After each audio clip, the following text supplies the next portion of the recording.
turn the whole discussion in an order which is the other way around. And we have to be very cautious that it's not a question of law, it's a question of sensitivity and understanding. So here we said citizenship is to abide by the law and to say and to mean it equal before the law, and understanding that we have duties and that we have rights. One of the first books that I wrote in the beginning of the 90s was Muslims in Secular Societies. And the subtitle was Responsibilities and Duties, Responsibilities and Rights. I started with responsibilities. And this is something which is also very important. In our society today, very often when you come to speak about citizenship, we speak about our rights. We forget to say that, yes, it's a set of rights, but it's also a set of duties, obligations, that you have to be involved. And from a Muslim viewpoint, this is exactly it. That we start with our responsibilities, knowing our rights. We are not obsessed with our rights, forgetting our responsibilities.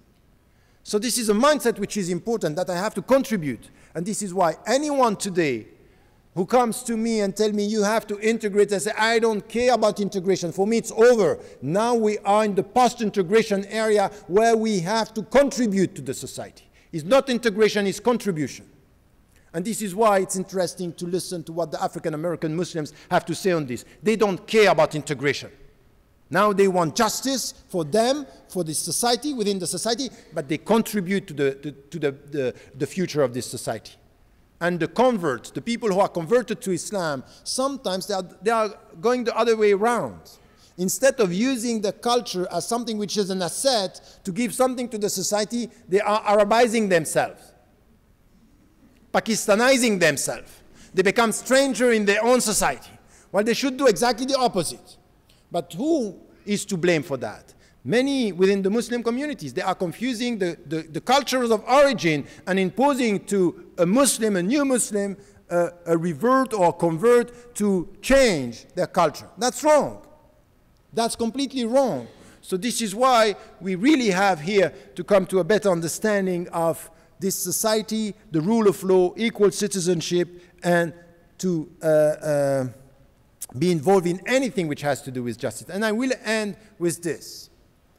Because, you know, when I came here and we had this discussion about Ground Zero or even the burning a Quran day, and even this morning we were talking about this in the interfaith encounter. And, you know, if we are serious and we mean really citizenship and being a citizen in this society, now we have philosophers and we have sociologists, they don't like the concept of multiculturalism because they say it's failing, it's not working. There is one thing, I don't want to enter in this discussion because I think that many of the arguments are problematic.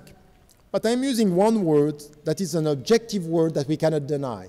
We live in pluralistic society. This pluralistic society, religious pluralism, cultural pluralism, this is the fact of our society. Willing it or not, this is the reality. Multicolored, multi-religious, multicultural, in the sense that there are many cultures. That's it, not more than that. Don't use the word as the loaded concept of multiculturalism. This is the reality.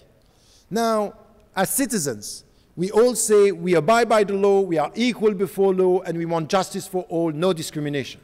No discrimination against the black people, no discrimination against the poor people, no discrimination against women. We are not accepting this. This cannot be the future of our society. So this is a take that we have on citizenship. But when it comes to accepting and creating the conditions to live in a pluralistic society, this is where we have to think what is needed to succeed. We cannot just have, you know, someone told me, you know, it works much better in the States than in Europe, because we have the hyphen identity. You can say African American. You can say Latinous American. I'm not misled by words. I know how it is in this society. You cannot tell me that it's as easy as that the communities are not mixing. That's not true. There is a potential virtual gap